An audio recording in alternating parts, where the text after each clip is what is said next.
Hey everybody, this is D. Hunter, bringing another action figure review. Today, we're going to look at the McFarlane Batman Classic TV Series 1966 Adam West TV show, Julie Newmar as Catwoman. This is the second version of Catwoman that McFarlane has made. The previous one had Kitt.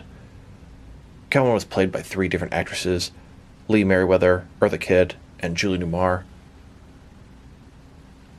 I believe this is some sort of San Diego Comic-Con exclusive, although nothing on the package suggests that. At least that's what the leaked listings seem to say. I got this figure at Target. It is a Target exclusive. So let's go and check out the packaging. As you can see at the top, DC, McFarlane Toys, age 12+, Batman Classic TV Series. Here she is in the package. She doesn't come with any traditional character-specific accessories, but she has two of those action bubble effects. Backside, you can see Catwoman, Batcave, and here's her barcode, in case that helps anybody. So with no further ado, let's open her up. And of course, I did get two of these figures, one of which to open and enjoy, and one to keep unopened in my complete Batman-related unopened action figure collection. And here she is, next to the Kitt version of Catwoman. Here's my entire collection of McFarlane 1966 Classic Batman TV Series figures. Collection is fully complete. Looking forward to the upcoming figures, Mr. Freeze, Black and White Batman and Robin, and the Villain's Lair.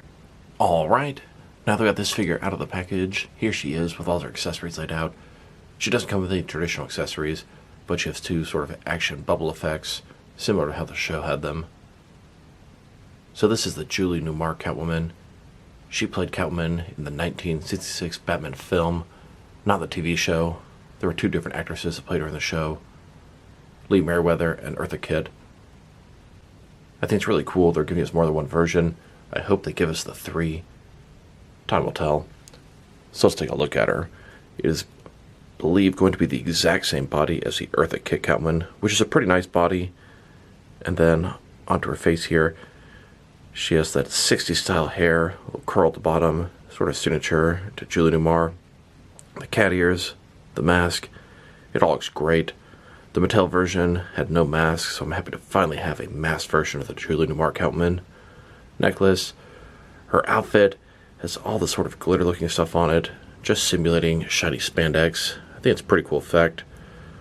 Almost looks like she has claws here, although I don't exactly think that's what it is. Seam jointed knees, seam jointed elbows. Pretty nice figure. And just a closer look at her face and head sculpt. I think they did an excellent job there.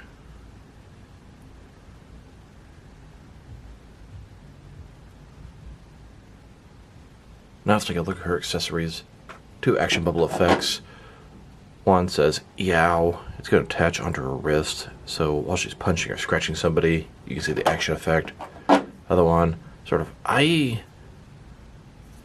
They are the same exact effects that came with the Kitt Catwoman. I've started to accumulate quite a bit of these action bubble effects at this point. Here's an example of how it attaches to her hand. Just snaps onto her wrist like that. Here's Catwoman scratching Batman with the Yow accessory attached. And you could have her using both accessories, hitting Batman and Robin at the same time. And I was curious about the reuse between the Kitt Catwoman and the Julie Newmar version. And just like I suspected, it's 100% the same body, except a different head. And of course, her skin color is a different color than Kitt's. Pretty well done. I was also curious if maybe we could do a head swap with the Mattel version. This is the McFarlane Julie Newmar on the left, and the Mattel version on the right. The Mattel version doesn't have a mask on, so I kind of wish I had an extra one of those, so I could get an extra Julie Newmar and swap them all around. But I don't. So I'm going to see how it does for a one-time thing. Here they look with each other's heads.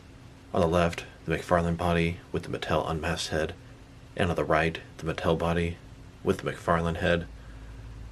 Actually comes out pretty good for both of them. Now that we've taken a pretty good look at both the figure and her accessories, now let's check out her height. From bottom to the top of her head, she's standing at about 6.0 inches tall, which can translate to about 15 centimeters. Now, not to beat a dead horse with a stick, but I really wish they had made these 1966 figures in their 7-inch DC Multiverse scale. Still happy to have them, but it kind of prevents me from loving them and keeps me liking them. Now let's check out her articulation. Starting with her head here, Of course, it can rotate from side to side. She can look up and down, just a tiniest bit there. Shoulders on a ball joint, goes up more than 90 degrees. Up, down, around, all that good stuff. Single jointed elbow with rotation. Her wrists can rotate. Solid piece of torso here. Waist swivel. Legs go forward about that far. Back about that much. Single jointed knee with rotation. Then she's got absolutely no ankle articulation whatsoever. We finally have the core group of villains from the 1966 film. I cannot wait to get the Villain's Lair. That thing looks awesome, and I can't wait to put these guys in it. Here are those 4 villains playing cards. I guess I have my own Villain's Lair. Now let's check her out. Next to some other action figures. Starting off with some other Batman 1966 figures. Here she is, next to the Mattel version of Julie Newmar Catwoman. Now the Mattel definitely has better articulation, but I'd say the face is just so much softer. Just makes you think of some sort of cartoonish Barbie doll. McFarlane looks a whole lot better, and personally I prefer the masked look myself. Now, if I could acquire a second Mattel Catwoman, I sure would. I would love to do some head swaps on these guys, but they're definitely not very cheap nowadays. Funny thing is, I just went to eBay and bought that Mattel Catwoman for $24 shipped. Now I'm going to have 4 different variations, masked and unmasked for both Mattel and McFarlane. I didn't realize she was still that cheap. I should have bought another Julie Newmar while I was at the store, but I'll find one over time. And here she is, next to McFarlane's Eartha Kitt Catwoman. I hope they give us a Lee Merriweather. 3 Jokers. It'd be nice to have a 3 Catwomen. Here are all 3 of the 1966 Catwoman figures that I have. Eartha Kitt, Julie Newmar, and the Mattel version. I could see potential for many different variations. Unmasked Eartha Kitt, unmasked Julie Newmar, and Lee Merriweather. Fingers crossed we at least get the other actress. And a closer look at all 3 of their faces. Which one do you guys like better, Mattel or McFarlane? I'd say it's a no-brainer. McFarlane has a way better sculpt. Here she is, with a core group of villains from the 1966 show.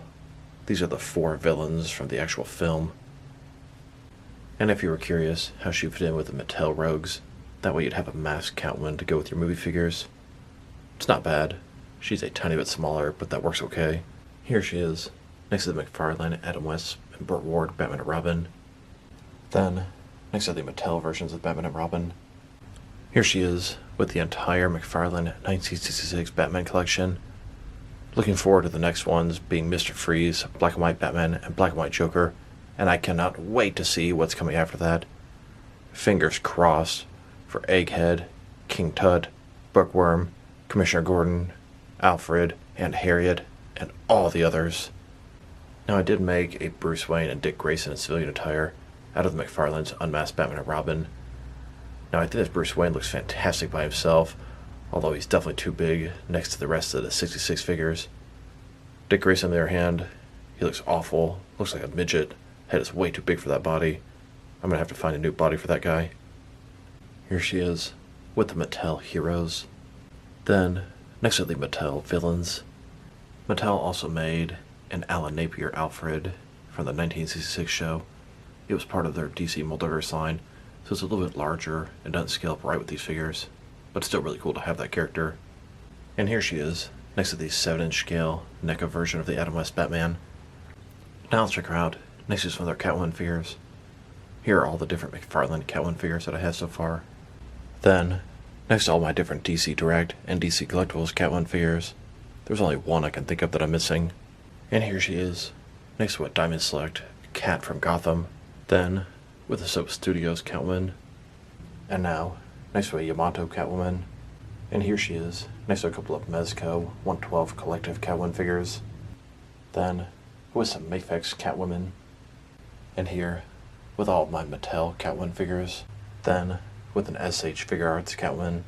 And here, next to a Hot Toys Catwoman. And here, with some older Kenner Catwoman figures. And here are all my different Catwoman figures before this new Julie Noir edition. And here she is, next to an older Danger Girl figure.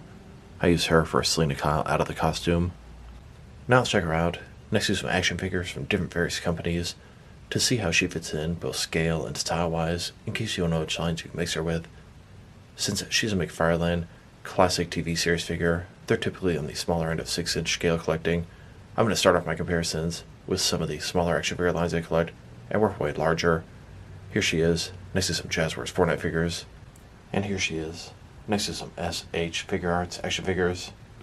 Then, with some Hasbro Marvel Legends. And here, next to some Mafex figures. Then, next to some Mattel DC Universe Classics and Multiverse figures.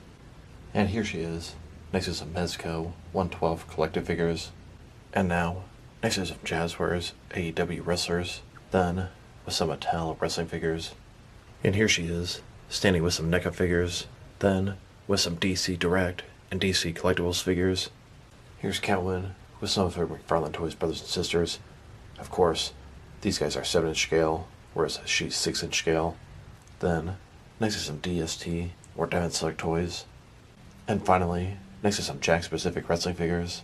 So overall, she's a very nice figure. It's not my preferred scale, but still a nice figure.